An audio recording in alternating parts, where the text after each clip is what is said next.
Dans cette vidéo, je vais te parler de la BAC 93, une des BAC départementales de région parisienne. Cette unité a été créée en 1971 sous l'appellation BAC 93. Le logo que vous voyez s'afficher à l'écran, c'est un loup. Le loup, il symbolise la meute et l'esprit de corps des policiers qui composent cette unité. Ce service, il est rattaché à l'unité d'appui opérationnel, qui est lui-même rattaché à la direction territoriale de la sécurité publique de Seine-Saint-Denis et qui est rattaché à la DSPAP, qui est elle-même rattachée à la préfecture de police. Au sein de l'unité, on retrouve environ 80 policiers, avec notamment un capitaine qui va commander l'unité, son adjoint c'est un major Rulp, et ensuite on retrouve 11 majors, 44 brigadiers chefs et 26 gardiens de la paix. À savoir que 100% des effectifs qui composent cette unité vont patrouiller. Donc c'est-à-dire que tout le monde sort, même le capitaine, il va lui arriver d'être sur le terrain avec ses effectifs. Les vacations durent 11h08 en horaire cyclique avec 2 jours de travail, 2 jours de repos, 3 jours de travail, 2 jours de repos et 3 jours de travail, et les policiers vont se relayer entre 6h et 1h du matin. Bon, il faut savoir qu'il y a souvent des prises décalées pour les renforts et notamment les interpellations à domicile tôt le matin. À noter également que cette unité ne fonctionne pas en alternance avec la BAC 93N, c'est vraiment deux entités à part qui n'ont pas exactement les mêmes prérogatives. Au niveau du nombre de patrouilles qu'on va retrouver et du nombre d'effectifs par véhicule, faut savoir qu'on a généralement à partir de 6h du matin 2 patrouilles, puis à partir de 10h environ 6 patrouilles et à partir de 14h 6 à 8 patrouilles. Généralement on retrouve 3 à 4 policiers par véhicule et on a un total de 30 à 40 effectifs sur une journée. Les missions, ça va être des missions de BAC classiques, donc tout ce qui est initiative, recherche du flagrant délit, également tout ce qui est assistance aux effectifs locaux et notamment intervention en renfort sur des missions suite à des appels 17. On va également avoir des opérations particulières en assistance avec des services d'enquête et également tout ce qui est violence urbaine, sécurisation de cités ou de lycées et de lieux criminogènes. On va retrouver aussi le transport et l'escorte d'individus dangereux, en tout cas pour ce que la COTEP ne va pas faire. La COTEP, c'est un service qui s'occupe uniquement des transferts d'individus dangereux et qui est rattaché au tribunal judiciaire de grande instance de Paris. Si ça vous intéresse, je vous ferai une vidéo sur le sujet. On a également, comme je vous le disais, assez régulièrement ce qu'on va appeler dans le jargon des levées, donc c'est-à-dire des interpellations à domicile généralement à 6h du matin, et ça se fait souvent en colonne avec effraction, donc c'est-à-dire avec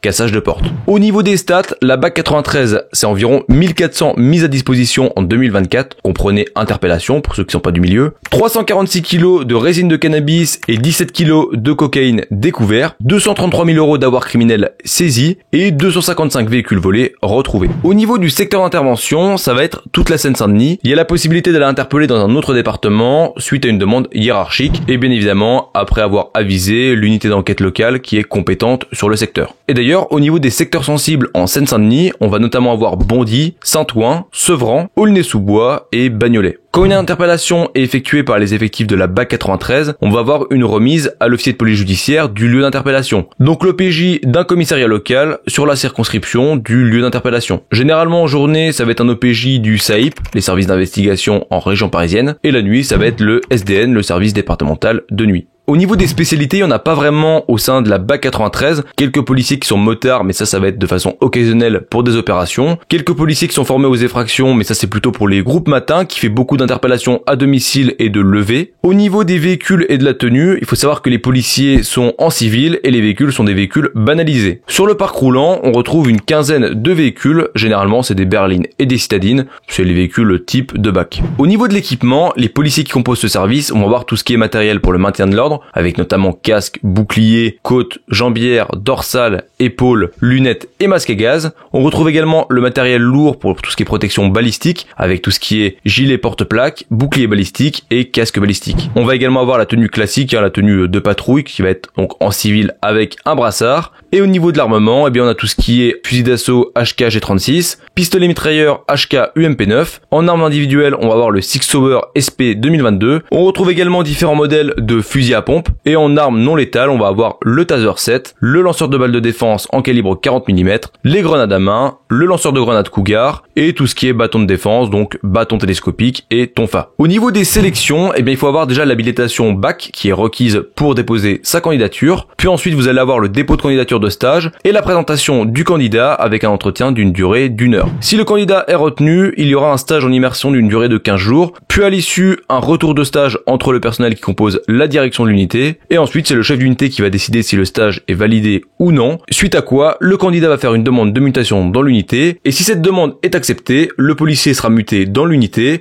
et intégrera la BAC 93. Alors faut savoir qu'il n'y a pas vraiment de profil type pour intégrer cette unité, tout dépend du retour de stage et du comportement du fonctionnaire. Mais effectivement, si le policier est déjà affecté dans une BAC, c'est toujours mieux. Et il faut également savoir qu'il n'y a pas de formation particulière. La seule chose, c'est qu'il y a pas mal d'habilitations qui vont être passées pour tout ce qui est armes collectives. Le niveau en curie de masse, c'est le niveau 1, mais ils ont quand même un équipement lourd et ils interviennent en priorité avant une BAC locale pour sécuriser les lieux, figer et intervenir en dernier recours. Faut savoir que la BAC 93 était de niveau TDM 2 à l'époque, mais a perdu ce niveau 2 suite au manque de formateurs dans l'unité, et du coup maintenant ils sont niveau 1, mais comme m'expliquait mon interlocuteur, c'est plutôt un niveau 1.5 puisqu'ils vont quand même intervenir en priorité si jamais il y a une situation dangereuse, et ils vont notamment sécuriser les lieux, figer et attendre le renfort d'unités spécialisées, et en dernier recours, si besoin, intervenir. Je voulais faire un petit laïus sur les différences avec les CSI, les compagnies de sécurisation et d'intervention dont j'ai déjà parlé dans une précédente vidéo. Généralement, les effectifs qui composent cette unité sont tenus avec des véhicules sérigraphiés. C'est pas exactement le même type de véhicule, ça va plutôt être des fourgons. Bon, faut savoir qu'au sein de la CSI 93, on a quand même un groupe qui est en civil, mais ils font plutôt du travail d'enquête. Les CSI, ils ont plutôt une compétence sur le maintien de l'ordre, avec un équipement maintien de l'ordre qui est toujours dans les véhicules, et ils travaillent un petit peu comme des CRS. C'est vrai que c'est compliqué à comprendre les différences entre toutes ces unités parisiennes. Je vous avoue que même moi, je m'y perds un peu. Pour finir, je voulais faire un petit point sur l'amicale. Effectivement, à la BAC 93, comme beaucoup d'autres unités, elle a une amicale qui a été créée dans les années 80 et qui a vocation à aider les enfants des collègues, également de permettre aux fonctionnaires qui composent l'unité d'avoir des chèques cadeaux en fin d'année, et elle gère également la salle de sport de la direction territoriale de la sécurité publique du 93. On a pas mal d'actions qui sont menées par l'amicale de la BAC 93, notamment tout ce qui est repas de cohésion, arbre de Noël, cinéma de fin d'année, organisation de défis sportifs, notamment le Téléthon, l'ascension du Mont Blanc, plusieurs marathons, également des actions caritatives, notamment Paris-Brest en vélo en 2024, et cette année c'est Paris-Nice dans le but de récolter des fonds pour la prise en charge psychologique des enfants qui ont perdu un proche, et notamment un proche qui était policier. Et à cette occasion, la BAC 93 a sorti un écusson qui coûte 10 € et dont une partie est reversée pour la bonne cause. Alors si vous avez les moyens, franchement je vous invite à aller l'acheter,